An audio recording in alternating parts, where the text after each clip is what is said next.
Hello, everyone. Welcome to Lockdown Lunch with me, Kelly Ransom. If this is your first time for this broadcast, I started it when the pandemic started and I got locked down and I needed to do something. You might be noticing today I'm trying a little something different.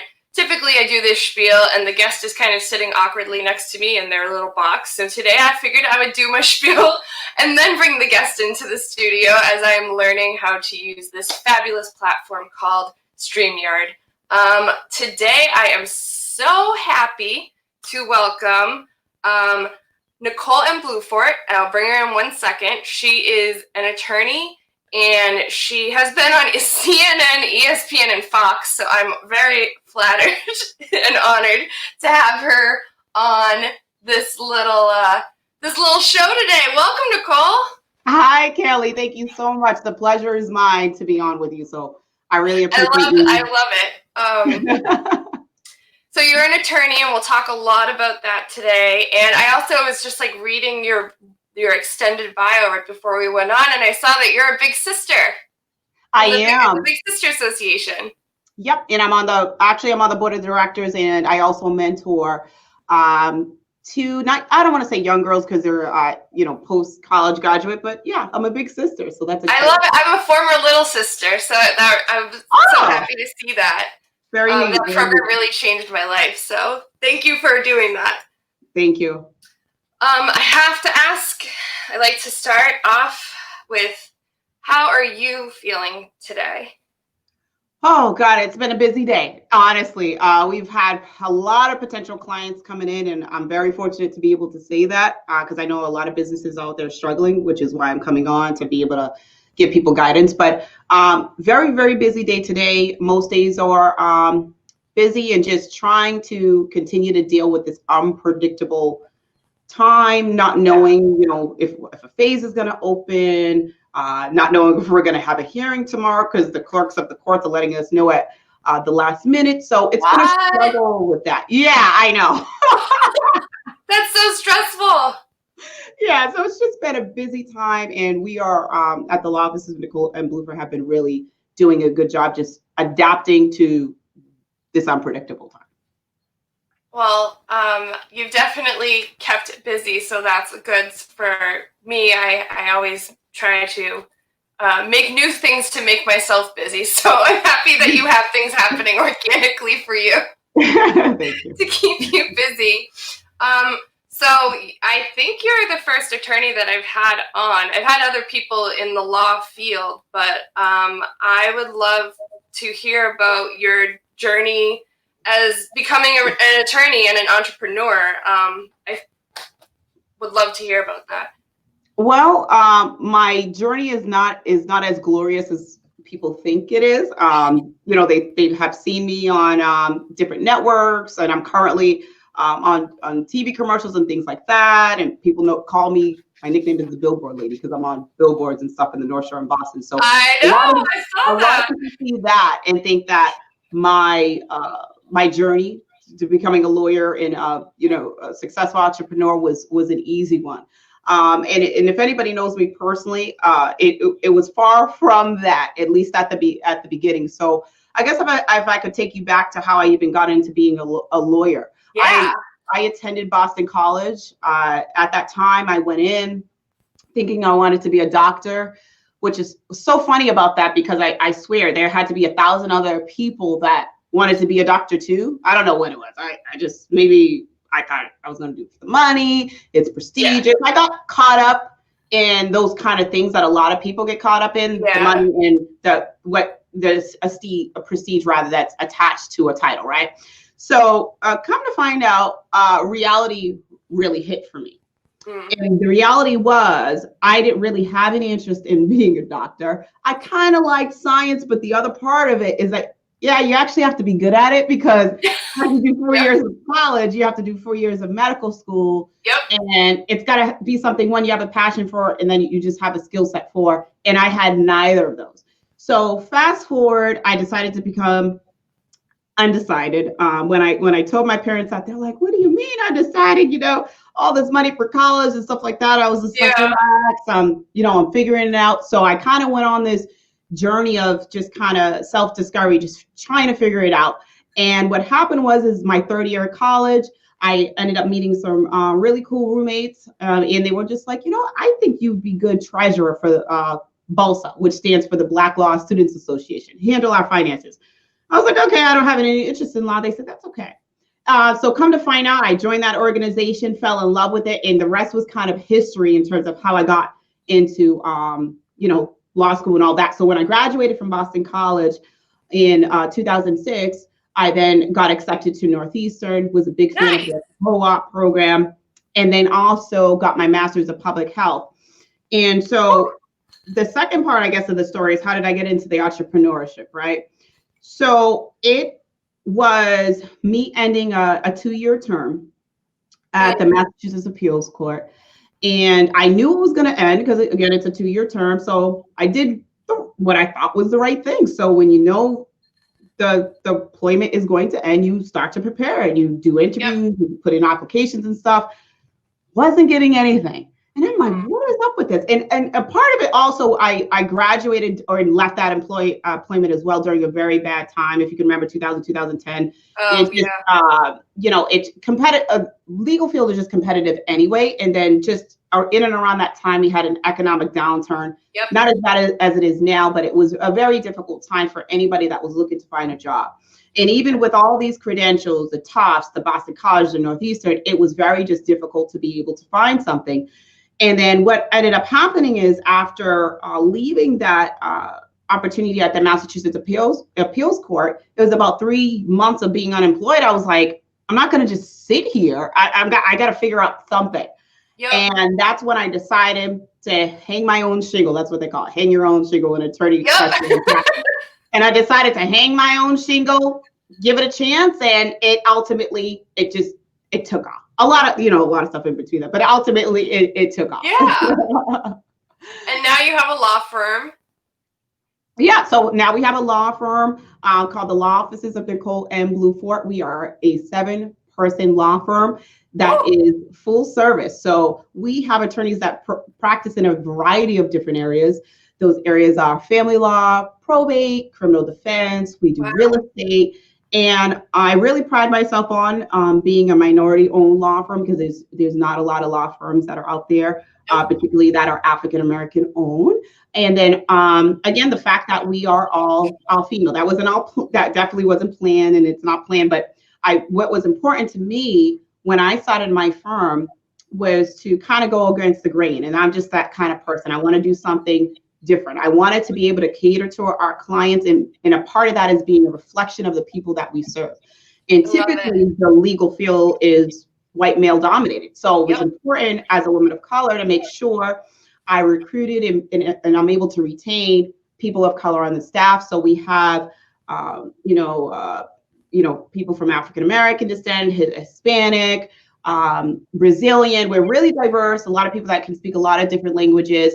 And that to me was a true reflection of the clients that we serve. So, whether or not you're part of, either female or male or anything like that, people feel very comfortable with coming to us because of the diversity that they see in our firm. That's amazing. And I applaud all of your hard work. And, I love if something doesn't exist and you want it to, you make it exist. You go and do it. You did just that.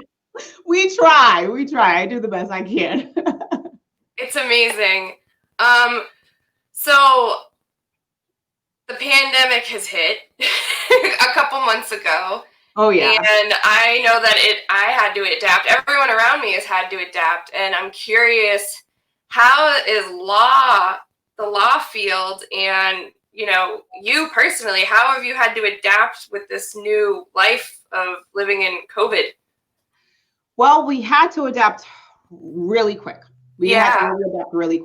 So, first of all, one of the major ways I could say how we've been impacted is that the court hearings, you couldn't go to court anymore. And one of our and that's huge. That's huge because people had complaints in court or may need to go in for a restraining order. So physical presence in court, people were just like, how do we get resolution to our cases? Whether I have clients that are incarcerated, for example.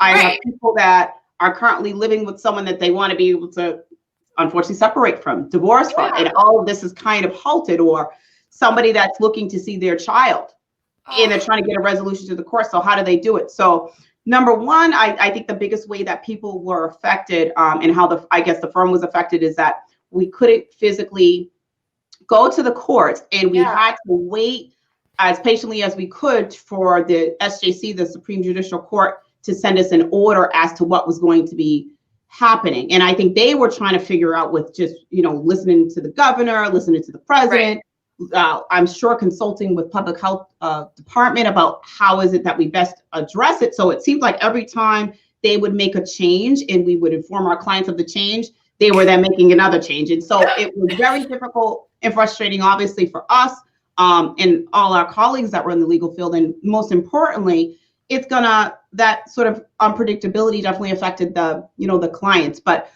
at our law firm, we were able to really pivot very quickly.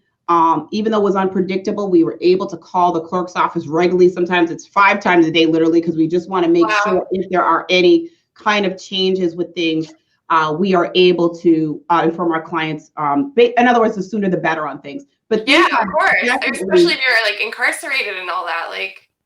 Exactly. So what's been, I think, really improved for sure is that once they got a hold of like what this whole COVID-19 really meant and how to take preventative measures, which is, as we know, the 6 feet of social distancing they did so much, right? We got it embedded in our brain. So I think once they had an idea of like, what the COVID was, and then the whole social distancing, then the courts were like, okay, well, business has to be able to move forward.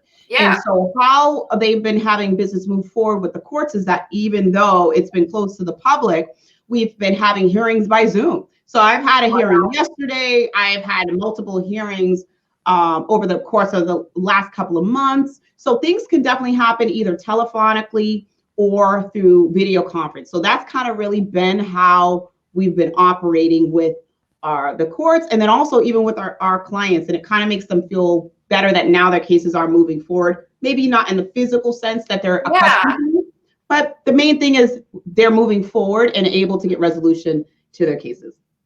Well, I'm glad that that's progressing, but what about you? Did you have to shut your office down? And we did it. All that, What we if you're in the legal industry, so one of the first things that came out with Governor Baker is kind of him identifying which businesses were considered to be essential and all of that. So once we kind of come through to see where we fit in, and we fit into essential services, we were able to still operate, which was fantastic because that's awesome.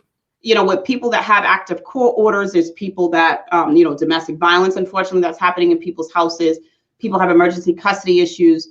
If there's no lawyers to be able to advocate for them, that's going to be a problem. So we were able to continue to operate. We just operated, as I mentioned, differently. So we're working on sort of like a skeleton crew where we only keep like the administrative support staff, secretary, for example, paralegal at the office, and all the attorneys are working from home.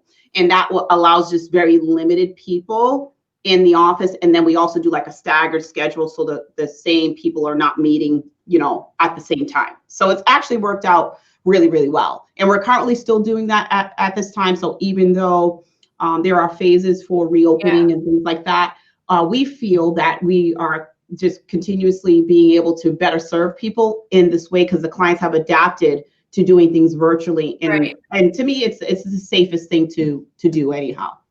I totally agree. I'm just curious, what part of do you know with the courts, what phase are they? The courts, I would think they haven't really clarified that. So that's a hard question. However, I'm confident in being able to propose they're likely in the last phase, I'm thinking. And that's because courts are a very large venue where it's very easy to say that hundreds and hundreds and hundreds of people enter to and from that court.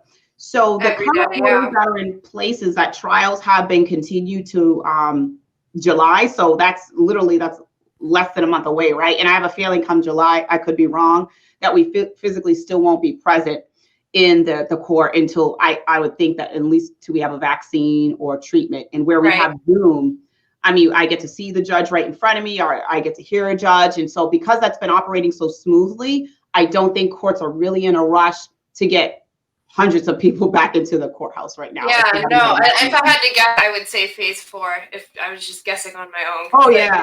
Yeah. It's like the amount of people is more than a nightclub sometimes. So it makes sense. More than a nightclub for sure. So you speak a lot about being an entrepreneur, and I know that a lot of people who tune in and a lot of people who are in my circle are entrepreneurs or are thinking about becoming entrepreneurs or in the beginning phases. So I really want to talk to you today about some successful strategies in building a profitable business, because you are well versed in that subject area. So please help me. Yeah, no. What are some strategies? I got a lot of strategies. So for purposes of time, I'll kind of keep it short, but I want to give, at least some of the basic ones that I think will be helpful if you're even started a business now, as you mentioned, or let's say you're kind of early on in the phase. Yeah. I think it will be helpful.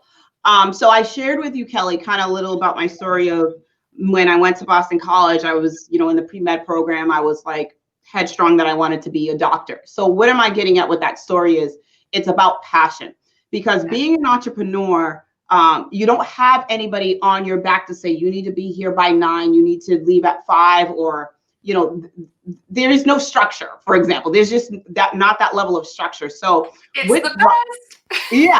So it's good, but to be honest with you, it's only good for certain people. Yep. And when I say that, is just you have to have a passion for what you're doing, because that's going to get you up to start working at 8 or 7, and that's going to keep you in the evenings. It goes without saying, at the beginning of your business, I've been in business for over 8 years, so we're definitely in a different phase of this. At the beginning, it is hard. It is hard because you don't have clients just sitting there, Right. So if you don't have a passion for what you're doing, or it's for money, or you're doing it because somebody else is doing it, or you think it's the next hot thing, and it's the next trendy thing, it's not gonna keep you in the game at all. It just doesn't. So number one, I think, is just it's essential for having passion. The other thing I think is knowledge. I know that probably seems basic, but people miss that point. You have to have the skill set to really understand what clients are going to be, looking for. So for example, I definitely was in a position to start a law firm if I wasn't a lawyer and knew all the aspects of my business. I mean, now I'm not in all aspects of my business. I don't answer, if you call our office, I'm not the one answering the phone. Yep.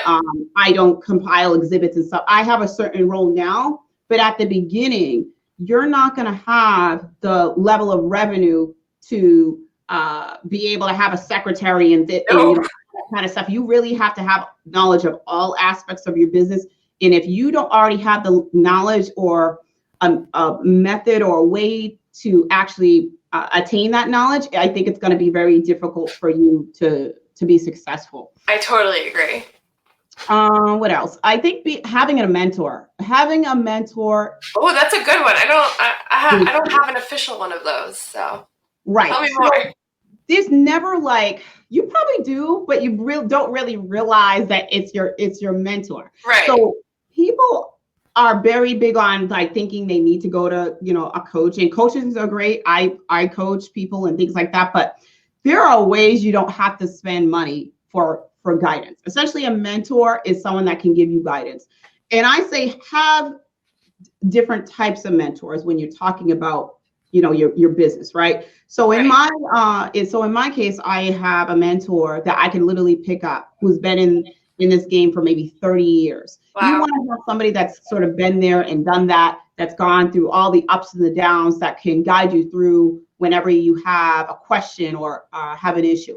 Then I would say, not just have a seasoned mentor that's gone through everything, just have somebody too that maybe has just entered the field too, because I think they would have a kind of picture of kind of the latest things that are happening, kind of the latest marketing things, the latest issues that are having. So I think those two together is a very powerful mix. So I have the most seasoned mentor that I can call that's been in the industry for a long time. And then I have a lot of colleagues that I can call that's been in the same industry at the same time. So having a mentor is huge.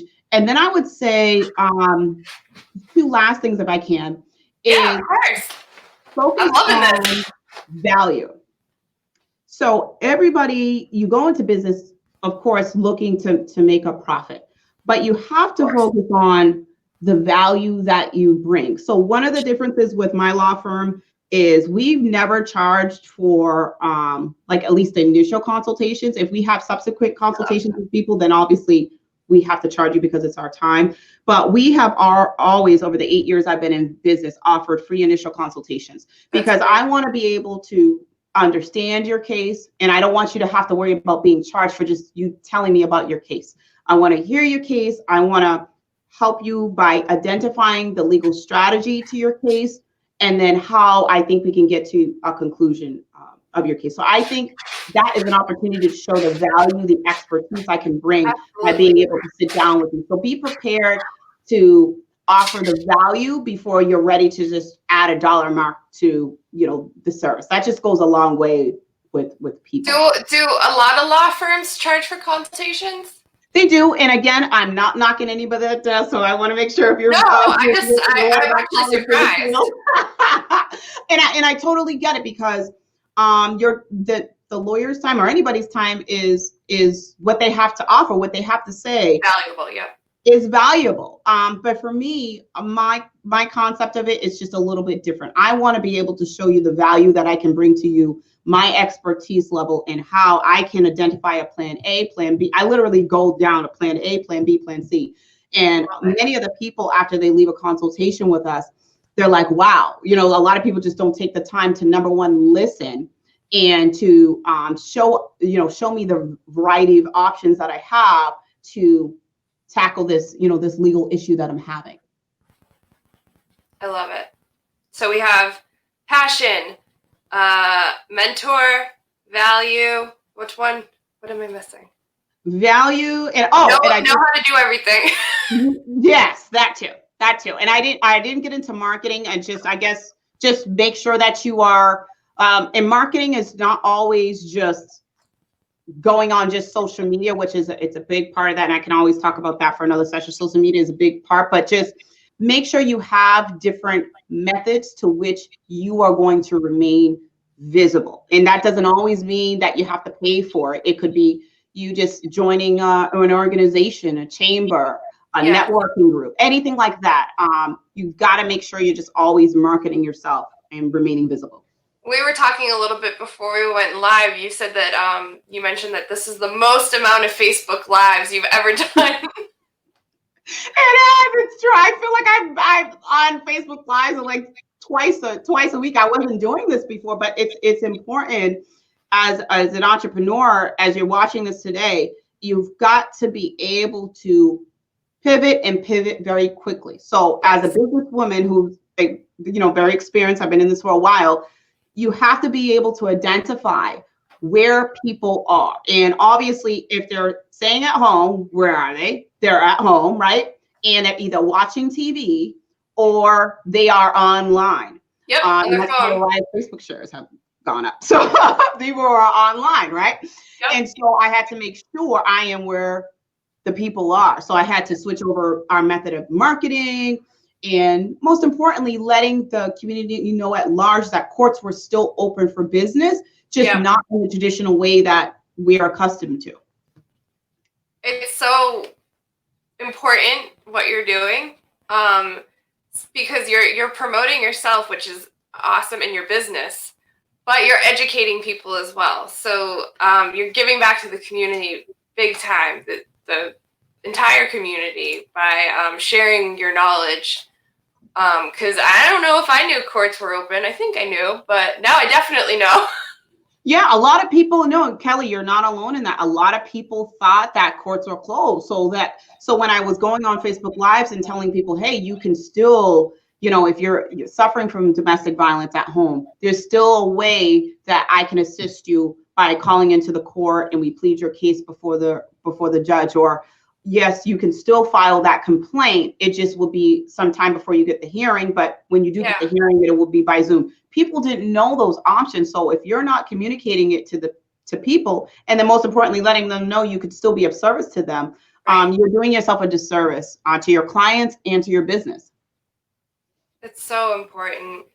And you're doing an amazing job, because I see you everywhere now.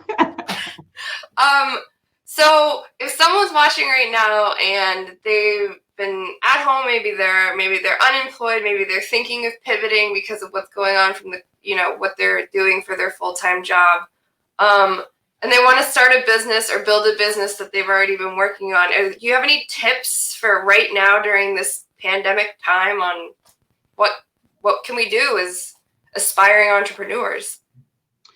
Well, I have to remind you about the whole passion piece, because again, whether you're in a COVID situation or not, you can't just do it because you're looking to get a check or what have you. You've got to have a passion for this, because for entrepreneurship and the product or service that you're tending to have, because that's going to keep you for the long run of the situation. So COVID-19, just remember, it's not permanent. It's temporary. And, we're going to get through this. So besides just the passion part that I can't drive home enough, the second thing is you're going to have to be able to cut costs. And that was even advice I would give before COVID-19. You have to have ability to be able to cut costs and keep things to a minimum. As you can see, if things are online now. So whatever business idea that you have, you've got to be prepared to have very limited interaction with people. Yeah. So for example, for us, if you take us, for example, as lawyers, we're very accustomed to before meeting people face-to-face for consultations, going to court, but now there's a mechanism to either do that through video or what have you. Even for, the restaurants and nail salons and things like that. Yeah. Nail salons, you've got to have some contacts. So that's a little bit different. But the more that you can have people make payments to you and all of that kind of virtually or through an app or something, is just very important. Definitely don't rush into it. It's just, again, it's got to be something that you have a passion for. So just make sure that it's something that you just want to be able to do. Marketing. I can't say that enough. You're speaking my love language. Enough. And it is possible to build a business during hard times. So I really appreciate this question, because again, I think sometimes people don't see the struggles at the beginning that entrepreneurs face, and they always think they had just clients sitting here. But to be at the place that I am, I put in a lot of hard work that a lot of people didn't see. I worked weekends, I worked evenings, I worked times that, the holidays that people wouldn't normally work. And unfortunately, that's what it often takes at the beginning. So you've got to be prepared for that and know that just, during this time too, you're going to be dealing with people that are going through difficult times. So how are you going to cater to the needs of people? People have gotten really, really creative during this time. You've seen people sell PPE that has never served PPE before. There were, I think it was on Channel 5, I saw it. There was a beer company that was now starting to produce hand sanitizer. Yeah. So what am I saying? Besides just having the passion, you have to test the market to see if your service or product is something that people are going to want. Yes.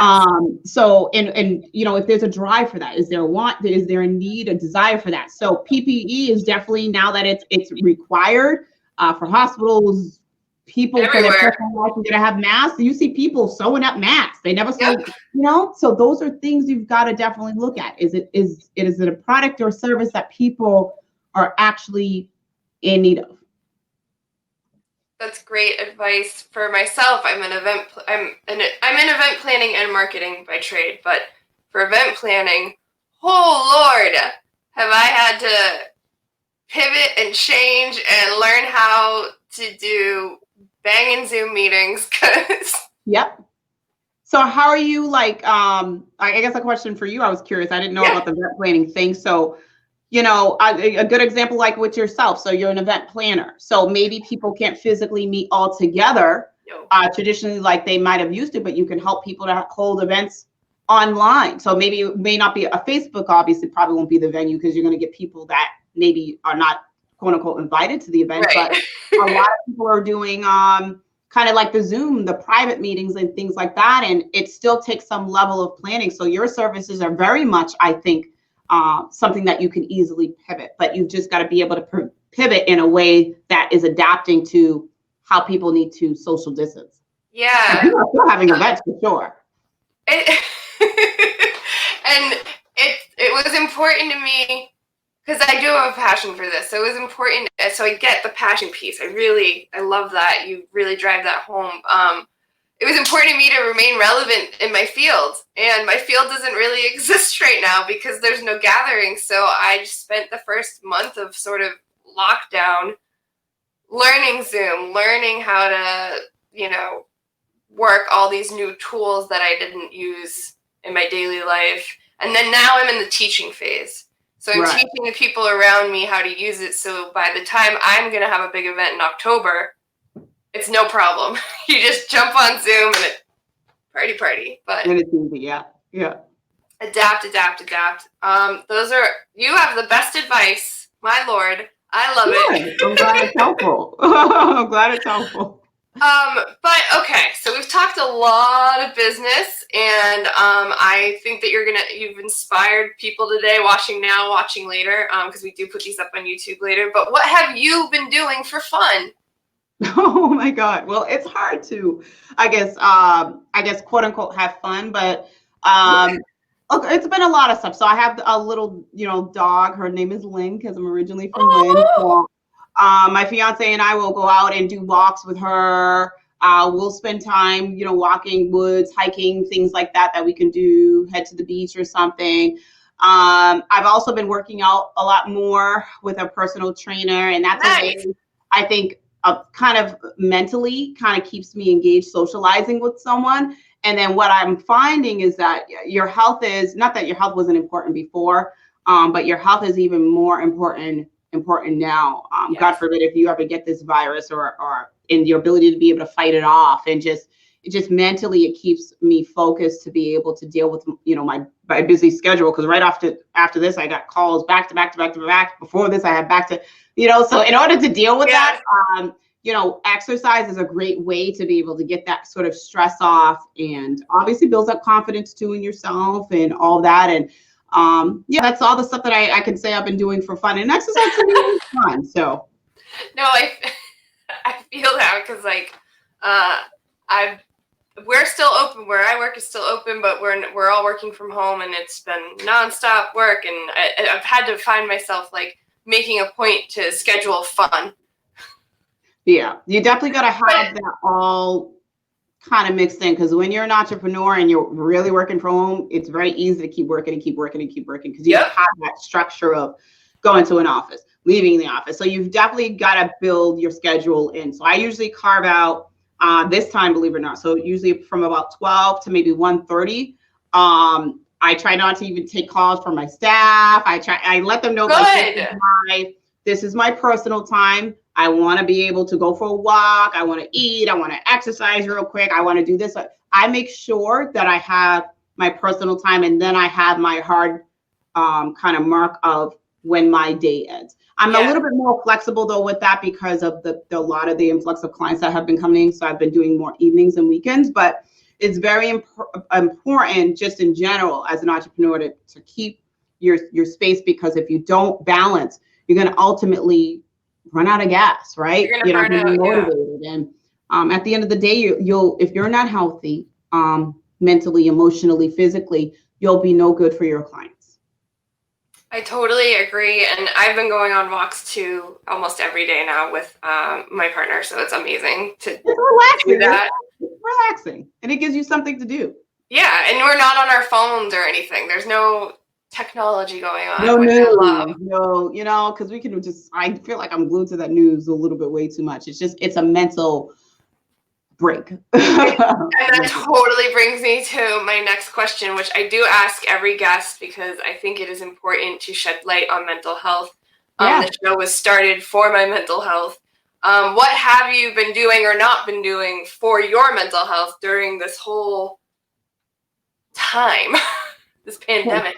Yeah, so I mentioned about the exercise. I got a personal trainer. We exercise Wednesday, Thursday, and Friday. Yes. And mentally, we're so accustomed to socializing. That's an important part of human interaction, right? Is socialization with people. So it's great because we can talk about our lives. I get to share my stressful day. It gives you someone else to talk to besides the person that you may be living with, and you can physically be able to see that person. And so we exercise. Sometimes she's exercising with me, and then it gives you something to look forward to the next day. So that's been a big part of my mental health. I would say, just like you, I began to get a lot more interactive online with these Facebook Lives and everything, because it's always been very important to me, just not with my business. It's just this, I guess, important parts of what values I have is giving back. Like that has always been so important to me. And if I am not feeling like I'm doing that, it does not feel good to me. So that is also part of the reason, not just marketing and advertising that I'm getting online, is I want to make sure that I continue to be a resource for people. Absolutely. And if people have questions, they can easily ask on the Facebook Live. I've been answering a lot of Facebook messages. I apologize if you sent anything within the last 24 hours. Yeah, there's just a lot of people have been sending Facebook messages, and that's a nice little neat, more personal way instead of going through the office, which I always encourage, guys, for quicker service. But a lot of people like that personal touch of being able to interact with me through Facebook Live. They like to be able to engage in different topics. Last Saturday, I co-hosted an event with Longwood Care and the Greater Lynn Chamber of Commerce, and we were talking about very kind of like intimate issues of divorce and custody, restraining order, stuff like people just don't want to talk about. And we talked about like the importance of how do you maintain your sanity, your mental health with your children, your partner if you're struggling. And then I got a chance to talk about, if things are not working out, what are the legal options that you have. So not only was it great to, I'm getting continuously letting people know that I'm available, but most importantly, I know in my heart that I am giving back to someone who is watching that. I know that I can assist someone. I know that now that they heard what I've said, maybe now they know that they should be calling 911 or they should be calling an attorney. You just never know whose life you could be saving because of what you said, who you could be encouraging. Just like today, I shared my story of, how getting started, it was, very difficult because everybody just sees what it is now, but nobody knows the struggle. Right. Maybe I'll encourage someone to go ahead and start that business and not be afraid and that. So it's just, you never know who you're going to inspire. And that's important to me. Yes, no, it's so important. And I really feel I feel what you said, giving back is mental health. It's really, rewarding. It's rewarding for you. It's rewarding for the people that you're giving back to. And it's all around good vibes. So that's really great, tactic for mental health. And I don't think it's one that I've heard from many guests. So. Oh, okay. A lot of people share that. Yeah, I know. It just feels good to give to others and not want anything in return. Is just, honestly, it's the best feeling. It's the most fulfilling anything at the day for me. Yes, completely agreed. I shrivel up and die if I'm not giving back. So. For those of you who are new to this broadcast, welcome. Thank you for watching now or later. I love to have people on to share their stories like Nicole has today. And I love using this platform and sharing experiences and all that. So I always offer the guests at the end of the broadcast to have the final word. So if you're new to this, welcome to the final word portion of the show. The final word is the opportunity for the guests to plug their business, sing, dance, tell jokes, be inspiring, share resources, do whatever they want. And I just sit here and I don't talk until they're done. So, Nicole, the floor is yours. Thank you. So, again, if you're just tuning in, my name is Attorney Nicole Bluefort from the law offices of Nicole and Bluefort. We are a general practice law firm in which we have attorneys that focus in a variety of different areas. Those areas are family law, probate, criminal defense, real estate, estate planning. I recently got on Facebook Live to talk about that. That's like wills and trusts and healthcare proxies. So we are a full service law firm. We are offering extended hours that include evenings and the weekends to be more accessible for our clients. The best way to contact us is either by the office or phone number or through the website. Our office number is 781-593-1952. And again, that office is 781-593-1952. And the website is www.bluefortlaw.com, BLUEFORT law.com. And I think the only other piece of advice for just entrepreneurs is again, when I started my business, I was unemployed at the time. It was a difficult time to start a business, but it really is possible.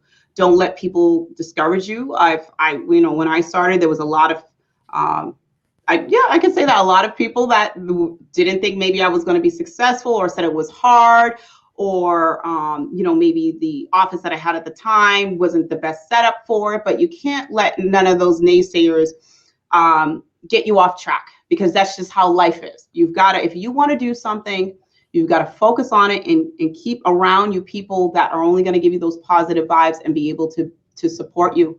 The first couple of years of business are always difficult, because not only are you focusing on giving that product or perfecting that service to a client, but you have to make sure that people are aware that you're even in business. So it's sort of another hat that you have to have, and that's the entrepreneur hat. You've got to know how to market. And it's not always about focusing on having a fancy smancy office. When I started, I didn't have the office locations that I had now. I didn't have 2 office locations.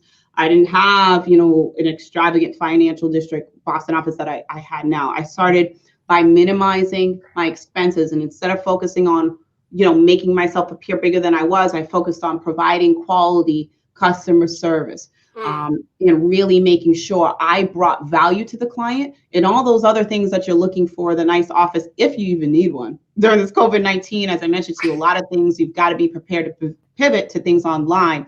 You just don't want to engage in expenses that are really not necessary. And last but not least, I'll say it again because it's just important. It's really about passion, because and it's not about the money. The money will come later. It always does. If you follow your passion. So don't hop on the next trend. Don't hop on it for the money. Hop on it for the passion, because that's going to be important. And clients and customers, they will know if you are really passionate about the things that you will do, because if you're passionate about it, that's what's going to keep you working late at night. If you're passionate about it, that's what it's going to take for you to be just successful. You've got to be passionate about what you're doing and what you can offer to your clients. I know that was long, but no, that was not that long. That was perfect. Passion. Nicole, I can tell you have endless passion for what you do, and it shines through. And I'm just so grateful to have had you on today to share your story and your experience and your amazing tips. I'm positive that you inspire people daily. You've inspired me today. I try. Thank you so much. I appreciate being on the show and given the opportunity to talk about my entrepreneurship experience and sharing about the services of the law offices of Nicole Bluefort. Yes, and I posted in the comments section the phone number and the website. The website will also be attached to the YouTube link, which we'll put up later. So I want to thank everyone for tuning in now or later, for liking, commenting, and sharing. If you had questions, but you didn't feel like you wanted to put them out there right now, reach out to the Bluefort. Hold on, I have the website. The BluefortLaw.com. I'm so sorry. You're good. You're good. Thank you again, Nicole, for being on. I also want to shout out Nicole, the other Nicole Maxey, for connecting us and introducing us. This has been so fabulous. I hope you will all tune in next week at 12 p.m. here on my Facebook, on Facebook Live. We're all welcoming Aaliyah Hamada Forrest. She is the Executive Director of Roslindale Village Main Street, and she is at home with 2 children while running that organization, so we have lots to talk about. I hope to see you next week. Nicole, thank you again. Please stay home, stay safe, whatever is safe to you, stay healthy, whatever is healthy for you. And I have to say, happy Pride, everyone. Woo! I'll see you next week. Love y'all. Thanks.